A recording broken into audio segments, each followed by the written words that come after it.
तो आज हम गोता लगा रहे हैं हरतालिका तीज की दुनिया में। हमारे श्रोतों में ये एक बहुत ही महत्वपूर्ण हिंदू पर्व बताया गया है। भाद्रपद महीने के शुक्ल पक्ष की तृतीया को। हाँ, हस्त नक्षत्र में। जी हाँ, बिल्कुल। ये सिर्फ एक त्योहार नहीं है, इसमें आस्था की बहुत गहरी जड़ें हैं। स्रोत इसे खास तौर पर कुमारी और सौभाग्यवती स्त्रियों के लिए बताते हैं। अच्छा। हाँ, जो अपने पति की लंबी आयु और अखंड सौभाग्य के लिए भगवान शिव और माँ पार्वती की पूजा करती हैं। इसे अखंड सौभाग्यवती व्रत भी कहते हैं। नाम से पता चलता है कितना महत्व है इसका। और ये महत्व सिर्फ परिवार तक ही सीमित नहीं है। सही कहा ना? कुछ पढ़ने में आया कि ये सत्यम शिवम सुंदरम, यानी सत्य, कल्याण, सुंदरता, इसमें आस्था से जुड़ा है। और ये भी कि इसी दिन शिव और पार्वती का दोबारा मिलन हुआ था। सही कहा। और प्रकृति से भी इसका नाता है। इस समय चारों तरफ हरियाली होती है ना, तो ये प्रकृति के यौवन और प्रेम का भी उत्सव है। हाँ, ये तो है। और इसका नाम हरतालिका, ये अपने आप में काफी कुछ कहता है। हाँ, ये मैंने भी देखा। हरत मतलब हरण और आलिका। बिल्कुल। हरत यानी हरण या कह लें अपहरण, और आलिका मतलब सखी। ये नाम उस कहानी की ओर इशारा करता है जहां पार्वती जी की सखियां उन्हें वन में ले गई थीं, उनके पिता की मर्जी के खिलाफ। अरे वाह, सखियों का ऐसा साथ! ये तो बड़ा ही नाटकीय मोड़ है कहानी में। तो फिर इसे मनाया कैसे जाता है? क्या है इसके विधि विधान? देखिए, विधान तो काफी विस्तृत है और एक कठिन भी माना जाता है। ये असल में 3 दिन तक चलने वाला व्रत है। 3 दिन? जी। पहले दिन होता है नहाए खाए, मतलब स्नान वगैरह करके सात्विक भोजन करते हैं व्रत की तैयारी के तौर पर। अच्छा, तैयारी का दिन। हाँ। फिर दूसरा दिन सबसे अहम है, मुख्य उपवास का दिन। और पूजा भी इसी दिन होती होगी। सुनने में आया कि मिट्टी या रेत से शिवजी, पार्वती जी और गणेश जी की मूर्तियां बनाते हैं। जी हाँ, बिल्कुल। उन्हीं प्रतिमाओं की पूजा होती है और फिर रात भर जागरण होता है। भजन कीर्तन चलते रहते हैं, मतलब पूरी रात जाग कर भक्ति करने का विधान है। पूरी रात जागरण? हाँ। और तीसरे दिन सुबह पूजा के बाद ही व्रत खोला जाता है। और ये जो दूसरे दिन का उपवास है ना, हाँ, ये बहुत कठिन है। इसमें अन्न और जल दोनों ही नहीं लेते। क्या कह रहे हैं? पानी भी नहीं? जी। ये तो बहुत ही कठिन तपस्या हुई। जी, इसीलिए इसे बहुत निष्ठा और दृढ़ संकल्प वाला व्रत मानते हैं। और पूजा की सामग्री, उसमें भी तो काफी चीजें लगती होंगी, जैसे पंचामृत, फल, फूल। हाँ, पंचामृत, फल, फूल तो है ही। शिवजी को प्रिय बेलपत्र, धतूरा, अकाऊ का फूल, ये सब चढ़ाते हैं। और माँ गौरी के लिए पूरा सुहाग का सामान अर्पित किया जाता है। और एक बात और ध्यान देने वाली है, कहते हैं कि अगर एक बार ये व्रत शुरू कर दिया तो फिर हर साल करना होता है, पूरे विधि विधान से। बिल्कुल सही।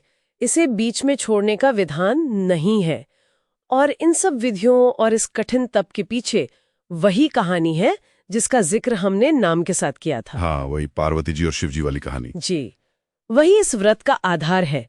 संक्षेप में यह है कि पार्वती जी ने शिवजी को पति रूप में पाने के लिए बहुत बहुत कठोर तपस्या की। हाँ, कथाओं में आता है कि उनके पिता पर्वतराज हिमालय, वो उनकी इस तपस्या से थोड़ी चिंतित थे। और तभी नारद मुनि आ जाते हैं एक प्रस्ताव लेकर। बिल्कुल। नारद जी आकर बताते हैं कि भगवान विष्णु वो पार्वती जी की तपस्या से बहुत प्रसन्न है और उनसे विवाह करना चाहते हैं। पिता हिमालय तो खुशी खुशी राजी हो जाते हैं। लेकिन पार्वती जी, उनका मन तो शिवजी में था। हाँ, जब उन्हें पता चला तो वो बहुत दुखी हुई, रोने लगी। और यहीं पर उनकी सखियों का रोल आता। वही हरण वाली बात। जी। उनकी एक सखी उन्हें चुपके से घने जंगल में ले गईं, ताकि उनके पिता जबरदस्ती उनका विवाह विष्णु जी से ना कर सकें और वो अपनी तपस्या जारी रख सकें। उधर पिता परेशान कि भाई विष्णु जी बारात लेकर आ गए और लड़की घर पर नहीं मिली तो कितनी बेइज्जती होगी। और जंगल में फिर क्या हुआ? वो जो तिथि है भाद्रपद शुक्ल तृतीया, हस्त नक्षत्र में, उसी दिन पार्वती जी ने नदी किनारे एक गुफा में रेत का शिवलिंग बनाया और पूरी रात जागकर शिवजी की आराधना की, स्तुति की। और शिवजी प्रसन्न हुए? हाँ जी, उनकी इस कठोर तपस्या और सच्ची निष्ठा से प्रसन्न होकर भगवान शिव प्रकट हुए और उन्होंने पार्वती जी को पत्नी के रूप में स्वीकार करने का वरदान दिया। अच्छा। और अगली सुबह जब पूजा के बाद पार्वती जी व्रत पूरा करने ही वाली थीं कि उनके पिता उन्हें ढूंढते ढूंढते वहीं पहुंच गए। तब तो सारी बात साफ हो गई होगी। हाँ, पार्वती जी ने अपने पिता को सब बताया, अपनी इच्छा, शिवजी का वरदान, और शर्त रख दी कि विवाह करेंगी तो सिर्फ शिवजी से ही। और पिता मान गए। आखिरकार पिता हिमालय मान गए। और फिर पूरे विधि विधान से शिव और पार्वती का विवाह संपन्न हुआ।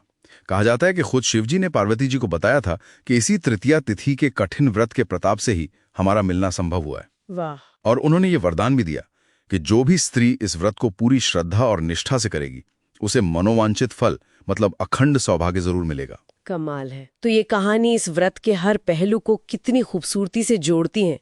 वो नाम, वो कठिन उपवास और फिर उसका फल।